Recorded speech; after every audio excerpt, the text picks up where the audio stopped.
Hello, everyone, and welcome to the National History Day in Iowa Documentary Category webinar. My name is Vania Boland, and I'm the State Coordinator with the National History Day in Iowa program. And today, joining us for the webinar is Alex, who is an alumni in the documentary category. Alex, can you say hello and introduce yourself? Hey everyone, I hope you're doing great out there. My name is Alex, and I am currently a senior at the University of Iowa, where I'm studying international relations, Spanish, and then I have a minor in Arabic. So back in high school, I was in the History Day program for 6 years, from 7th grade all the way up through my senior year. And for 3 of those years, I did an exhibit, then I did a performance, and in the last 2 years, I produced a documentary, which ultimately had the best result for me. I took both of those documentaries to the national contest, and one of them ended up winning second place in the nation, representing Iowa, which was just an amazing experience and was absolutely the highlight of my high school career. I'm really excited to kind of share some of my wisdom with you all and encourage you to check out the documentary unit of exhibiting your topic. A documentary should reflect your ability to use audio-visual equipment to communicate your topic's significance. The documentary category will help you develop skills in using photographs, film, video, audio, computers, and graphic presentations. Your presentation should include primary source materials and also must be an original production. To produce a documentary, you must have access to equipment and be able to operate it. But before you start, we want you to ask yourself a couple questions. Am I interested in using computers, cameras, and other technology? Is creating a documentary the best way to show my topic? For example, are there enough still photographs related to my topic that I can use in my documentary? Can I conduct and record interviews to use as film clips in the documentary? Do I have access to equipment that will be needed to make a documentary?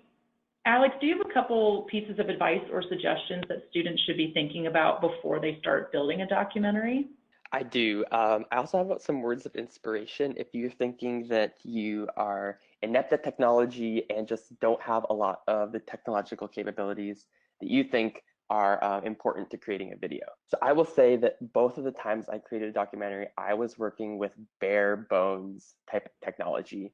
I used the software that was built into my Mac laptop, which is iMovie, and it's free, comes with any Mac computer. And then I was using for a microphone my Apple earbuds, and it was just so meticulous. I had to hold the microphone the exact distance from my mouth every time to make sure that the sound remained consistent. All of my interviews were filmed on a Nikon Coolpix, which if any of you know, that's not a high quality camera at all. And sometimes the quality was really bad, and I had to do a lot of editing on those videos to make the sound consistent and to try to up the quality and lighting that was in some of those interviews. Ultimately, though, I was producing some really good documentaries, I guess, if I was taking them to the finals at History Day Nationals. And I was up against a lot of people who were using $100, $300, $400 programs to produce their videos. But if you're a little bit creative and have the drive, it is totally, totally possible to create some great effects that are really, really eye-catching and powerful in showing off your topic. So one thing that I remember doing very distinctly is when I was doing my documentary about the leadership of the Meskwaki people, who are Iowa's only remaining federally recognized Native American tribe. I wanted to show progression of their forced removal from eastern Iowa with maps. The only way to do that was to use the preview app that's already in your Mac computer to cut out parts of this map and to meticulously edit them and stitch them into a line in iMovie, and then insert transitions that allowed for it to show an animation of territory being cut out of this map of Iowa, which is just very dramatic. And it fit really well with the music that I had. And so the effect that it produced was very powerful, even though it took me many hours to stitch together those pieces of that documentary.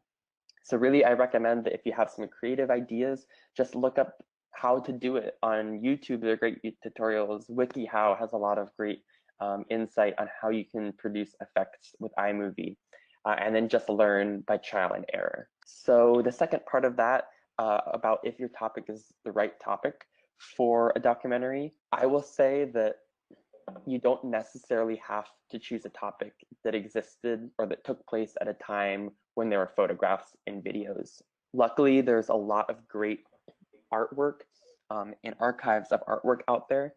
For my documentary about the Meskwaki people, I used a lot of paintings by this Western painter who was in the Iowa at that time doing a lot of portraits of the people I was talking about. And then for my other topic that went to the nationals, I was talking about Finnish Americans who immigrated to the Soviet Union to create an autonomous communist society in northern Russia. And then many of them disappeared or were killed by the Soviet government. And so that was just a topic that didn't have any photos almost whatsoever. So I was relying heavily on a lot of paintings and a lot of drawings of people who'd survived those episodes to show those themes. So it is very possible to do topics that are older, but definitely make sure that there are at least some forms of artistic representation of what you're going to be talking about so that you can keep an audience engaged. Wonderful, thank you. So we're going to start talking about documentary production. All entries must be student produced. Only those students listed in the group may participate and provide the narration, voiceover, and dramatization. You must operate all equipment, including all editing equipment, used in the production of the documentary.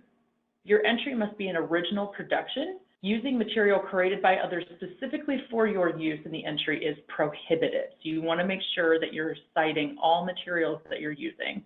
You may use professional photographs, film, recorded music within your presentation. However, you must give proper credit in the credits at the end of the presentation and in your annotated bibliography. Alex, do you have any advice or suggestions when building the documentary, whether you're looking at music, photographs, or even film pieces? Did you have any specific advice for how to cite those, or just how to make the building of the documentary a little bit easier for students? Yes. As you begin your research, which hopefully you're all kind of prepared to begin some research now, it's a really good time in October to start building an annotated bibliography. And I think it's so important to start early because every source you come across, you're going to want to mentally think, I need to catalog this, put it down in writing so that not only I can have it in my annotated bibliography, but I can also remember about this source so I don't forget about it later when I'm working on my documentary and I'm trying to write my script. So I always used to aim to have 80 sources in a bibliography, which is a lot. It is a lot. And it does take a lot of work to do that. But if you really want a competitive documentary, the more sources you have, the more research you can prove you've done, it's going to be very important and helpful to showcasing your determination and drive to dig really deep with your topic. So one way that I really liked to do that is to organize my annotated bibliography by type of source. So I had one section of photographs, I had another section that was just newspaper clippings, another section that was interviews I had with people.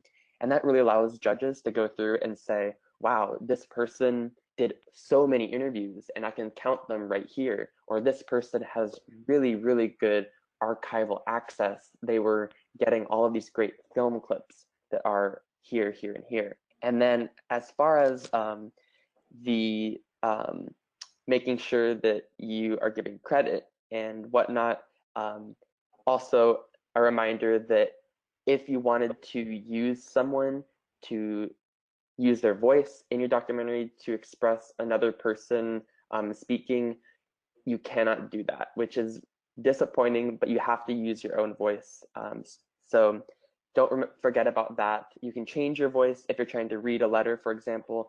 You can kind of change your voice to make it sound like you're someone else, but every part of it has to be your own voice unless it's an interview with someone or recording or otherwise some sort of soundbite that you captured or that you have sourced in your sources. So time requirements. Documentaries may not exceed 10 minutes in length.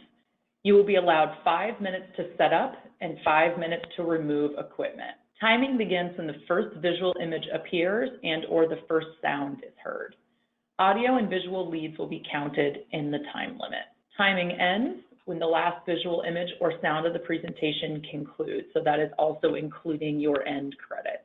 So just want to remind everyone, and a suggestion, to use your setup time to prepare your documentary for the presentation. Alex, do you have any suggestions about the time requirement? Did you have anyone check out your documentary before you went to contest? Can you just kind of walk us through how you prepared for that?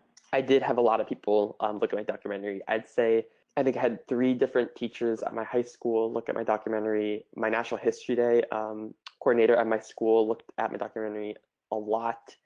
And I also had other History Day students look at my documentary, tell me what was confusing, and tell me what they didn't like. It might be challenging to take some criticism if you're not used to that, but trust me, the more someone tears apart your documentary and tells you they didn't like something, the better you'll be prepared for the judges at competition. As far as the time length and setup, takedown, hope for the best, but expect technological disaster. I recommend showing up prepared with both a burned DVD of your documentary, which a burned DVD, remember that is something that takes probably 30 minutes to up to an hour to burn. You can't just drag and drop your documentary onto that. You actually have to go through the burning process. And then as a backup to that, if you have a computer you're working on, bring that computer with the documentary on it. So in case of some sort of malfunction, your DVD or the DVD player, you're prepared to hook your computer directly into a projector using whatever adapter is necessary so that you have an alternative backup way of presenting. Because at the end of the day, you don't want to be the person who has to show the documentary to the judges off of your laptop or off of some kind of handheld device, because that, of course, will make you very nervous and you just aren't going to feel like you did it justice, all the work that you put into your documentary. Wonderful, thank you. So credits. At the conclusion of the documentary, you must provide a list of acknowledgments and credits for all sources.